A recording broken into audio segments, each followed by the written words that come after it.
Hey everybody, it's Mike Sullivan with Born to Shine. Today we have an amazing guest. Her name is Kimberly Organek, and I think that's like the coolest last name ever. And she carved out some time with us today at her super cool school that I thought was actually a house, but I guess it's like an old school house. Old schoolhouse used to house just third grade, and now it's the district office. Super cool. And that is in Hudson, New Hampshire. hmm All right, beautiful. Well, thank you so much, Kimberly, for being with us and carving out time with us today. And, the first question is, what was your journey like to become an assistant superintendent? Because that's a big responsibility. You have a lot of teachers, a lot of students, people looking up to you. What was your journey like? it was not your typical journey, I guess you would say. I actually did not start out my career in the field of education. I was a performer as a child, and when I went off to college, I majored in musical theater. So I have a bachelor's of fine arts in musical theater, and I lived in New York for a number of years working as a performer, and got to a point where I wanted to have more of a normal lifestyle, and went back home to the Boston area to go to graduate school. And I knew that I've always loved children. I actually volunteered when I was in New York at a battered women's shelter, Hmm. and worked with the young children who were, some of them actually couldn't even walk, and they were 5 years old. Hmm. They had been malnutrition, or had been abused. And it really made me want to work with kids and make a difference. And so I came home to Boston and went to grad school and majored in education to become a teacher. And I did my student teaching actually in Switzerland, Oh, wow. at a private school up on a top of a mountain. And that was very exciting, and I learned a lot, and came back here home and started teaching. And then just kind of my career, just by happenstance, I ended up going from elementary to middle school, and then I got a taste of administration, being a Title I supervisor.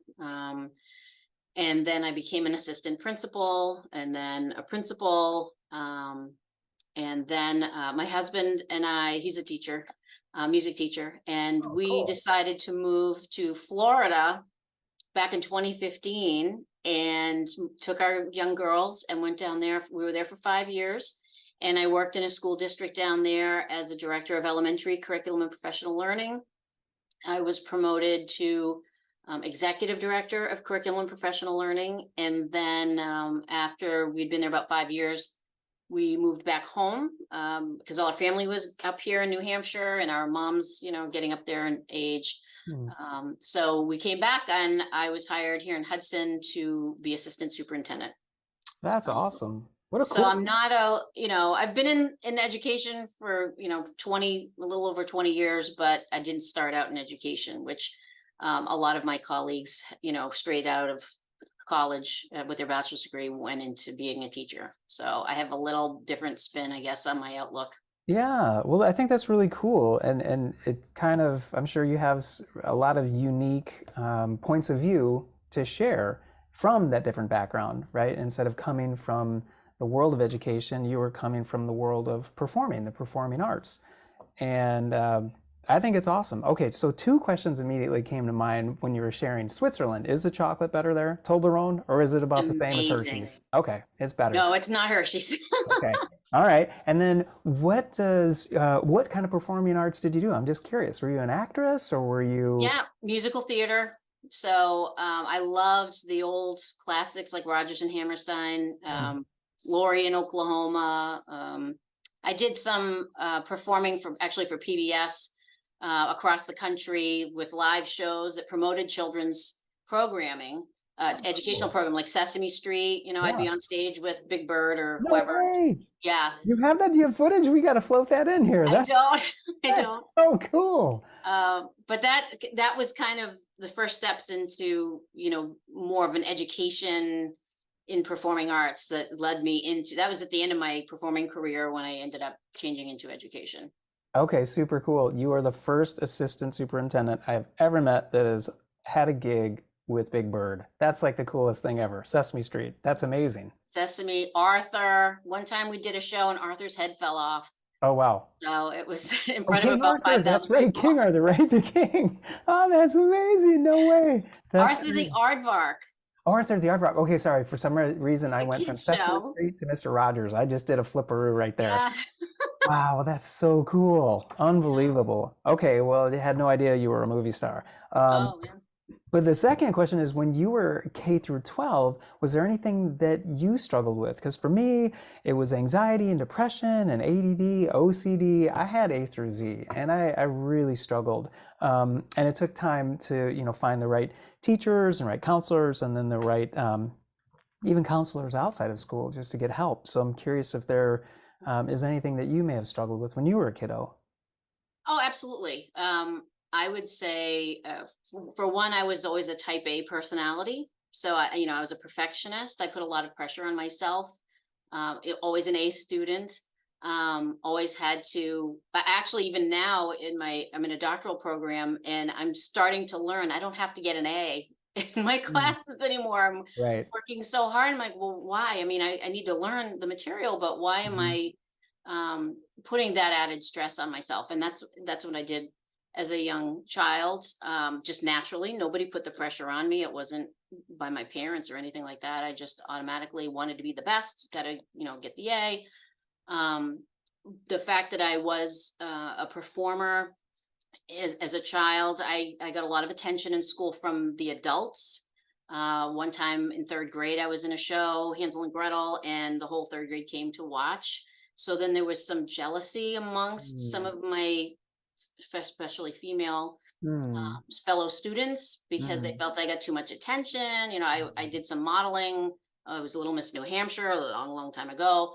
I was in some commercial print work. And so the teacher would hang it in the classroom, and Oh boy. so that probably shouldn't have happened because it made my life a little more difficult. Yeah, put the spotlight on you as a Yeah. kid. Yeah, Yeah. So there was, like you mentioned, bullying. Of course, back then nobody called it that and nobody did anything about it, but it right. was sort of bullying from exclusionary Mm, practices, not yeah. that they were so necessarily. I mean, there was some mean talk, but it really was more like I was more excluded from the Mm, group yeah, because that hurts they didn't too. want me around. Yeah, yeah, I'm sorry to hear Yeah. that. I get So that it. was hard. And I think, anxiety tends to run in families. Hmm. And there definitely is anxiety on my mom's side, for generations. My grandmother had it. My mom, at her age now, has it. So I watch out for it. I had it pretty significantly when I had just turned 20. My father passed away suddenly. And I struggled a lot then. I was in college. I was a sophomore.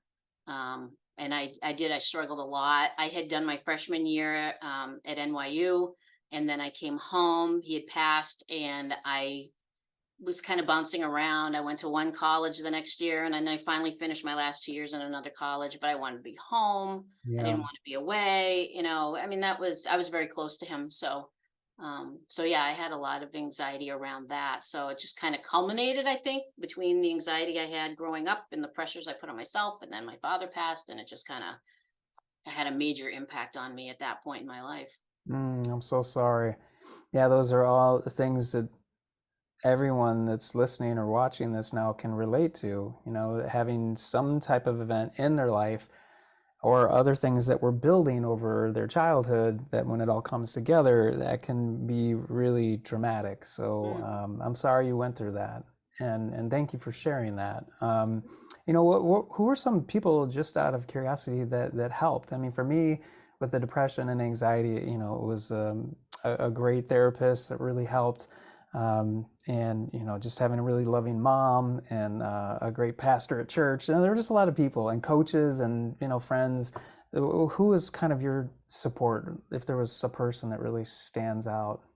Um, Honestly, it's sad to say, but I didn't really feel that I had any support Mm, when I was going through that. I think mm, as a younger child, I kept it everything to myself. Like I didn't go home and tell my parents, "Oh, the kids are being mean to me," or they're not letting me sit with them at the table, or they're treating me differently because the teacher made a big deal out of, whatever it was, me being in a show or something like that. So I really didn't, I kept it inside, which is not a good thing. Kept it to myself.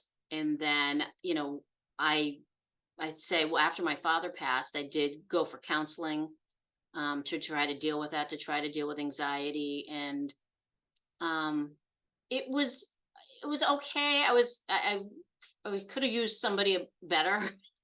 It's terrible. This was a long time ago now. Yeah, sure, sure. Um, but I remember, I'd have some like panic attack, and to learn how to deal with that, I was sent to a stress management course that lasted like 8 weeks. And here I was 20 years old in a room Mm. full of people who were all over 50. And basically they were all there because they had had heart attacks. Oh, wow. Yeah, it's So it was a totally different approach. totally Yeah, different thing. Yeah. yeah, And I remember sitting there thinking to myself, well, these breathing exercises and things are good, but that guy had a heart attack. Like, what am I doing here? Like, yeah. there was no, the emotional piece really wasn't, it was just about the physical, about learning how to deep breathe and try to relax. So it really wasn't super helpful.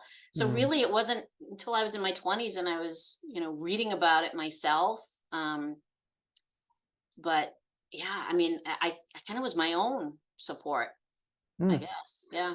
Well, it's so important for any of the listeners if you're struggling, um, like all of us do at certain points of our lives, to reach out, and if it's not the right therapist, that's okay. Find someone else. There's a bazillion of them out there. So yeah, to just not give up, and that's admirable that you did it on your own. It's unusual, but it's admirable. That's great. And uh, I think that kind of lends or dovetails nicely into the next question of, what do you guys have implemented, or what would you like to see implemented to strengthen the support system needed for kids nowadays, because they are just going through so much, and all the data shows they're struggling more than ever. So I'm just curious what you guys have in place, or what you'd like to put into place, or what your goals are for next school year to support more kiddos. Just kind of what your thoughts are. Well, I would say, for us, coming out of COVID, there were some things that we were able to implement because of the federal Hmm. grants that were given to us. Hmm. So, where we had a mental health counselor, one in the district, who really was split between focusing on middle and high school, Hmm. we were able to pay to have a second mental health counselor in the district. So then they had their own, one at middle and one at the high school. Ideally, we would have more than that, Hmm. but that's what we're able to get. Plus, you have to realize too that the counselors out there. I mean, you try to call, get an appointment to be seen by a counselor, you may be waiting for a They're very overwhelmed. Yeah. Right. yeah. Right. I mean, I know of people who needed to go get a neuropsych eval, for things such as anxiety and stress in their child, and they Hmm. called to get an evaluation, and the appointments they were booking out a year. Yeah. Wow. Can you imagine? So As a parent, you're probably not happy with that. no, Yeah. you can't get Yeah. help for your child. No, You have to wait a year. not good. So, so we had trouble even just finding the one counselor that we were able to get. We also had, which was easier to find, we called them SEL, social emotional learning specialists, Hmm. or interventionists. Hmm. And we hired, I believe we had 8 people that we hired to focus on the elementary. So we have Perfect. one for every building, Hmm. and the idea behind them is that they do 2 things. One is that they work with the teachers on implementing SEL into their lessons. Hmm. So SEL isn't a thing that happens from 8 to 8:30 with a morning meeting. SEL lives within all your instruction throughout the day, using those different strategies in your instruction. So these specialists would work with the teachers to be able to tweak maybe lesson plans, or give them some ideas on how to implement that stuff and integrate it into their lesson. Um, But on the flip side, they also helped out working with kids because the school counselor would be inundated. There's one in a building. So they would work with some kids having maybe friendship groups. They'd be out during lunch and recess, in the cafeteria. They'd go outside at recess and they may be helping kids um, learn how to navigate some friendship circles and those kinds of things. So they would be kind of a supplement to the school counselor because the counselors are just Oh, that's you know, awesome. I love that you're bringing so- SEL into the school, into the daily program, into the lessons, that they're helping the teachers can help the students, and then now they're learning how to regulate their emotions, regulate what's going on in self-regulation. It's yes. huge. So that's phenomenal that you're doing that. And what's the name of the company? I always love to share good resources. If you remember now, great. If you don't, we could float it in later. But do you know who that was? So if another So district is listening, they're like, hey, we should hire them too. it's not, it's people we hired. It was our own homegrown. Um, Oh, got it. They're actually full-time employees at your they're school full-time district. Okay, right employees. on. Okay, well Yep. then, perfect. That's super cool that you're doing that. It's I first that I've heard because Born to Shine is an SEL program. Mhm. That's what we do. So I love to hear that you guys actually hired a bunch of people and they're there full time. They're That's full-time amazing. employees. Amazing. We do use in the schools, which we did prior to COVID, but responsive classroom Great, in K through 8. great, That is something that was already in existence, and we're also looking. One of our schools this year is piloting the Leader in Me, very um, cool. which when I was a principal in a city here in the state of New Hampshire, I brought that in. It was an inner city school, needed all kinds of support, and we brought in Leader in Me and saw amazing results. I loved that program. So this one school here in our district is very interested in using it. It's a different demographic completely, but just building those leadership things like student-led conferences and things of that nature. So they're going to be piloting Leader in Me this year. Awesome. Super cool. Love that. Thank you so much for sharing all that. That is fantastic. And then, if there's anything that's on your heart that you thought, I wish this guy would have just asked me this, or any parting advice or final words or words of encouragement, the floor is all yours. Hmm. Well, I would say it's supporting students' mental health is not an easy task. It requires a lot of resources, which, that's one of our struggles is that for the SEL interventionists, we basically have paid for them out of these federal funds, which are sunsetting in a year. So Hmm. we're trying to figure out the way of paying to continue to have them Right. because the effects of COVID didn't end, and I don't anticipate them to be ending in June. Right. This is 3 years later. Right now, for viewers, it's Years. August 4th, 2023. This is not March, whatever it was, March 3rd or Right. 2020. This is 3 years later. 3 years later, we're Yeah. seeing the Kids are still impact feeling it. still. Yep. Yeah, absolutely. I see And it with my adults. own children Right. and the And adults. teachers. Yes, yes, the teachers too. Everybody, they're still dealing with it, and the Hmm. kids' behaviors, in the classrooms, they act out more. Some of them are having trouble just, well, like you said, self-regulation in the room. Even being back at school, even though we've been physically in school since the fall of 2020 or a hybrid version, and everybody full in as of April of 21, everybody was back. There was no more half remote students and half in person. Hmm. But even though since it's been that long, you would think by now the kids would have snapped back into the old, Hmm. going back to the old days before COVID, and Yeah. it's not happening. And there's a lot of struggles that kids are having now, um, you know, reintegrating socially with their peers. There's a lot of that because there was a lot of isolation during COVID, not just doing the learning from home, but the lovely cell phones, Hmm. video games, having to be isolated. And now coming out of that, I think there's a lot of kids out there who enjoy that isolation.